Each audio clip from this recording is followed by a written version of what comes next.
being concluded. Farewell to the Chairman Rajya Sabha, Honorable Prime Minister.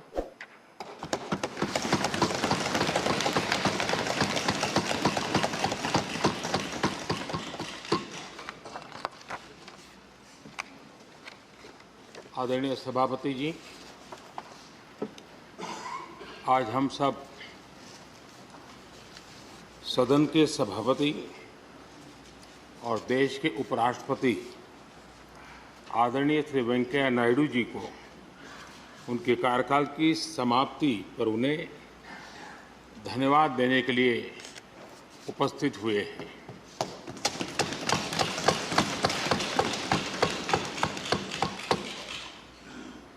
ये इस सदन के लिए बहुत ही भावुक पल है। सदन के कितने ही ऐतिहासिक पल आपकी गरिमामय उपस्थिति से जुड़े हुए हैं। फिर भी अनेक बार आप कहते रहे हैं, I have retired from politics but not tired from public life. और इसलिए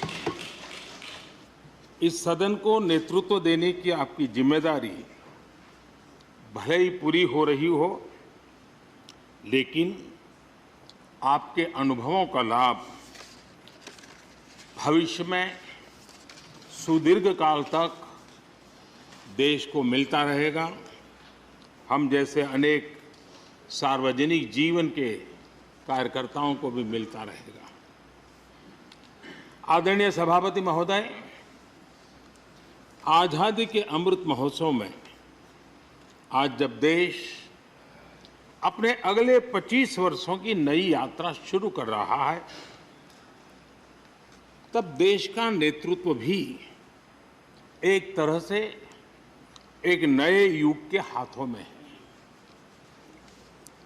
हम सब जानते हैं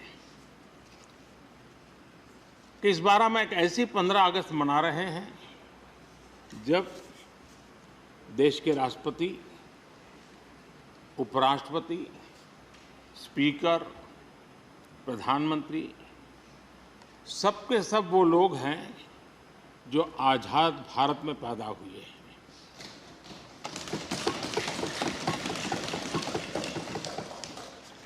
और सबके सब बहुत ही साधारण पृष्ठभूमि से आते हैं। मैं समझता हूं उसका अपना एक सांकेतिक महत्व है, साथ में देश के नए युग का एक प्रतीक भी है।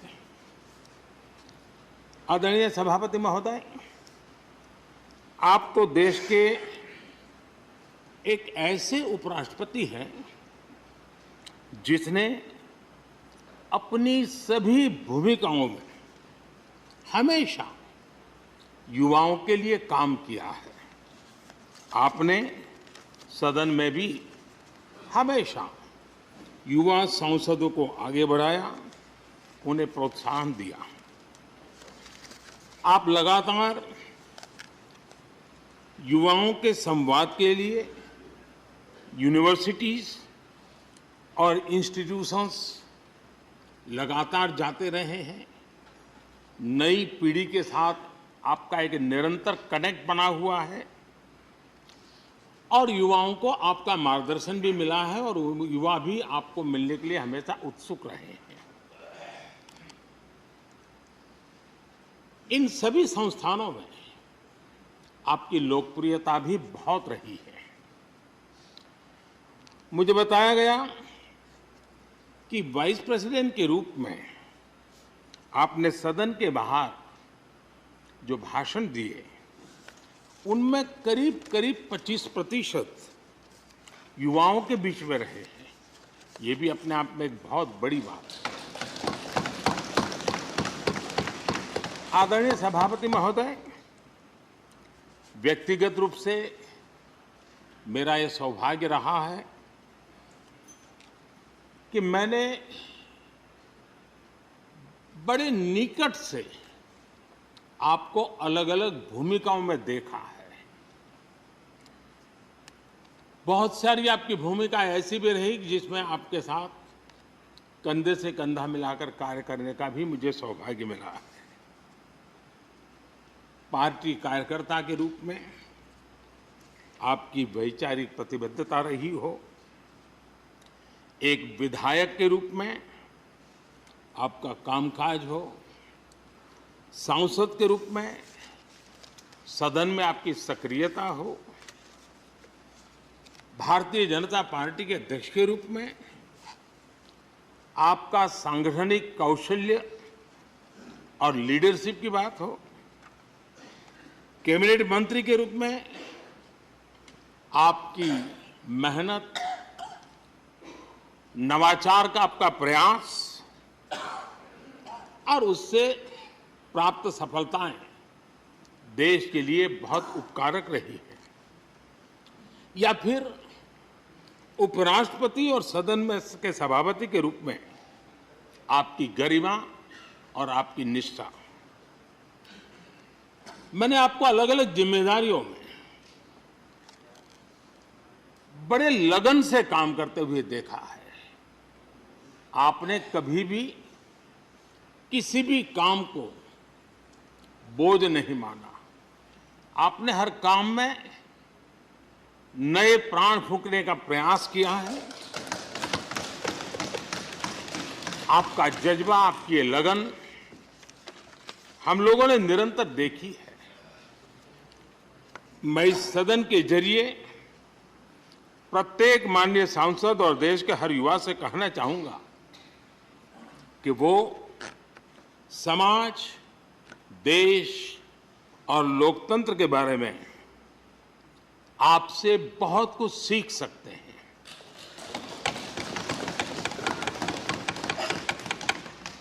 Listening, learning, leading, connecting, communicating, changing और रिफ्लेक्टिंग, रिकनेक्टिंग जैसी किताबें आपके बारे में बहुत कुछ बताती हैं।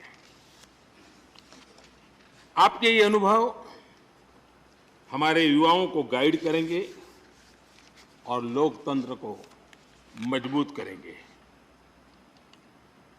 आदरणीय राष्ट्रपति महोदय, आपकी किताबों का जिक्र मैंने इसलिए किया क्योंकि उनके टाइटल में आपकी वो शब्द प्रतिभा झलकती है जिसके लिए आप जाने जाते हैं। आपके वन लाइनर्स, बीट लाइनर्स होते हैं और विन लाइनर्स भी होते हैं।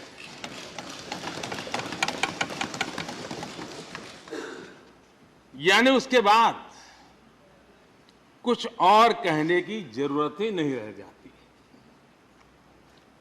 Your each word is heard, preferred and revered and never countered.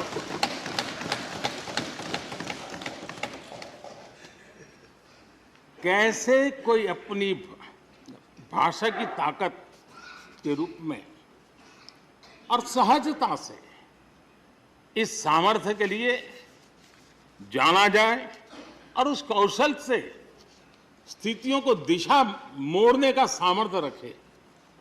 सचमुच में आपके इस सामर्थ्य को मैं बधाई देता हूं। साथियों, हम जो भी कहते हैं वो महत्वपूर्ण तो होता ही है, लेकिन जिस तरीके से कहते हैं उसकी अहमियत ज्यादा होती है। किसी भी संवाद की सफलता का पैमाना यही है कि उसका गहरा इम्पैक्ट हो, लोग उसे याद रखें और जो भी कहें उसके बारे में लोग सोचने के लिए मजबूर हो। अभिव्यक्ति की इस कला में वेंकैया जी की दक्षता उस बात से हम सदन में भी और सदन के बाहर देश के सभी लोग भली भांति परिचित हैं। आपकी अभिव्यक्ति का अंदाज जितना बेबाक है उतना ही बेजोड़ भी है। आपकी बातों में गहराई भी होती है, गंभीरता भी होती है, वाणी में बीट भी होता है और वेट भी होता है, वार्मथ भी होता है और विजडम भी होता है। संवाद का आपका तरीका ऐसे ही किसी बात के मर्म को छू जाता है और सुनने में मधुर भी लगता है। आदरणीय सभापति महोदय, आपने दक्षिण में छात्र राजनीति करते हुए अपना राजनीतिक सफर शुरू किया था। तब लोग कहते थे कि जिस विचारधारा से आप जुड़े थे उसका और उस पार्टी का निकट भविष्य में तो दक्षिण में कोई सामर्थ्य नजर नहीं आता है, लेकिन आप एक सामान्य विद्यार्थी कार्यकर्ता से यात्रा शुरू करके और दक्षिण भारत से आते हुए उस पार्टी के राष्ट्रीय अध्यक्ष के शीर्ष पद तक पहुंचे। ये आपकी एक अविरत विचार निष्ठा, कर्तव्य निष्ठा और कर्म के प्रति समर्पण भाव का प्रतीक है। अगर हमारे पास देश के लिए भावनाएं हो, बात कहने की कला हो, भाषाई विविधता में आस्था हो, तो भाषा क्षेत्र हमारे लिए कभी भी दीवार नहीं बनती हैं। ये आपने सिद्ध किया है। आदरणीय सभापति महोदय, आपकी कही एक बात बहुत लोगों को याद होगी, मुझे तो विशेष रूप से याद है।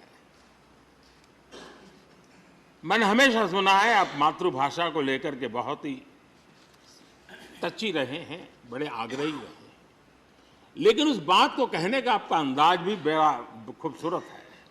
जब आप कहते हैं कि मातृभाषा आंखों की रोशनी की तरह होती है, मातृभाषा आंखों की रोशनी की तरह होती है, और आप आगे कहते हैं और दूसरी भाषा चश्मे की तरह होती है। ऐसी भावना हृदय की गहराई से ही बाहर आती है।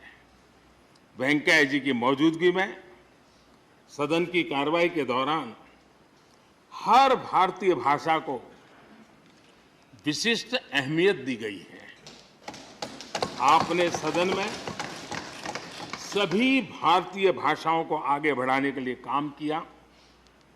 सदन में हमारी सभी 22 शेड्यूल लैंग्वेज में कोई भी माननीय सदस्य बोल सकता है, उसका इंतजाम आपने किया। आपकी ये प्रतिभा, आपकी ये निष्ठा आगे भी सदन के लिए एक गाइड के रूप में हमेशा हमेशा काम करेगी। कैसे संसदीय और शिष्ट तरीके से भाषा की मर्यादा में कोई भी अपनी बात प्रभावी ढंग से कह सकता है, इसके लिए आप प्रेरणापुंज बने रहेंगे। आदरणीय सभापति महोदय, आपकी नेतृत्व क्षमता, आपके अनुशासन ने इस सदन की प्रतिबद्धता और प्रोडक्टिविटी को नई ऊंचाई दी है। आपके कार्यकाल के वर्षों में राज्यसभा की प्रोडक्टिविटी 70% बढ़ी है। सदन में सदस्यों की उपस्थिति बढ़ी है। इस दौरान करीब करीब 177 बिल पास हुए या उन पर चर्चा हुई, जो अपने आप में कीर्तिमान है। आपके मार्गदर्शन में ऐसे कितने ही कानून बने हैं जो आधुनिक भारत की संकल्पना को साकार कर रहे हैं। आपने कितने ही ऐसे निर्णय लिए हैं जो अपर हाउस की अपवर्ड जर्नी के लिए याद किए जाएंगे। सचिवालय के काम में और अधिक एफिशिएंसी लाने के लिए भी आपने एक समिति का भी गठन किया। इसी तरह राज्यसभा सचिवालय को सुव्यवस्थित करना, इंफॉर्मेशन टेक्नोलॉजी को बढ़ावा देना, पेपरलेस काम के लिए ई ऑफिस सिस्टम को लागू करना, आपके ऐसे कितने ही काम हैं जिनके जरिए उच्च सदन को एक नई ऊंचाई मिली है। आदरणीय सभापति महोदय, हमारे यहाँ शास्त्रों में कहा गया है, न सा सभा यत्र न सन्ति वृद्धा न ते ये न वदन्ति धर्मम। अर्थात जिस सभा में अनुभवी लोग होते हैं वही सभा होती है, और अनुभव लोग वही है जो धर्म यानी कर्तव्य की सीख दें। आपने मार्गदर्शन में राज्यसभा ने इन मानकों को पूरी गुणवत्ता से पूरा किया है। आप माननीय सदस्यों को निर्देश भी देते थे और उन्हें अपने अनुभवों का लाभ भी देते थे, और अनुशासन को ध्यान में रखते हुए प्यार से डांटते भी थे। मुझे विश्वास है कि किसी भी सदस्य ने आपके किसी भी शब्द को कभी अन्यथा नहीं लिया। ये पूंजी तब पैदा होती है जब व्यक्तिगत जीवन में आप उन आदर्शों और मानकों का पालन करते हैं। आपने हमेशा इस बात पर बल दिया कि संसद में व्यवधान एक सीमा के बाद सदन की अवमानना के बराबर होता है। मैं आपके इन मानकों में लोकतंत्र की परिपक्वता को देखता हूं।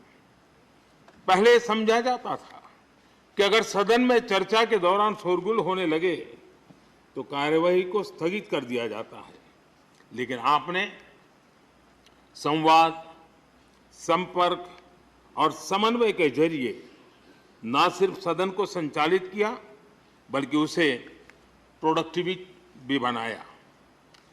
सदन की कार्यवाही के दौरान जब सदस्यों के बीच कभी टकराव की परिस्थिति पैदा होती थी तो आपसे बार बार सुनने को मिलता था, let the government propose, let the opposition oppose and let the house dispose. इस सदन को दूसरे सदन से आए विधेयकों पर निश्चित रूप से सहमति या असहमति का अधिकार है। यह सदन उन्हें पास कर सकता है, रिजेक्ट कर सकता है या अमेंड कर सकता है, पर उन्हें रोकने की, बाधित करने की परिकल्पना हमारे लोकतंत्र में नहीं है। आदरणीय सभापति महोदय, हमारी तमाम सहमतियों और असहमतियों के बावजूद आज आपको विदाई देने के लिए सदन के सभी सदस्य एक साथ उपस्थित हैं। यही हमारे लोकतंत्र की खूबसूरती है। ये आपके लिए इस सदन के सम्मान का उदाहरण है। मैं आशा करता हूं कि आपके कार्य, आपके अनुभव आगे सभी सदस्यों को जरूर प्रेरणा देंगे।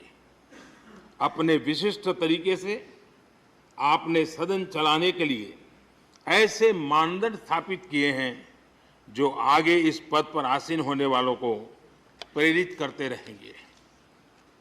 जो लेगेसी आपने स्थापित की है, राज्यसभा उसका अनुसरण करेगी, देश के प्रति अपनी जवाबदेही के अनुसार कार्य करेगी। इसी विश्वास के साथ आपको पूरे सदन की तरफ से, मेरी तरफ से अनेक अनेक शुभकामनाएं देता हूं और आपने देश के लिए जो कुछ भी किया है, इस सदन के लिए जो कुछ भी किया है, इसके लिए सबकी तरफ से ऋण स्वीकार करते हुए मैं आपका धन्यवाद करता हूं। बहुत बहुत शुभकामनाएं। धन्यवाद प्रधानमंत्री जी। श्री मल्लिकार्जुन खड़गे जी, लीडर ऑफ अपोजिशन।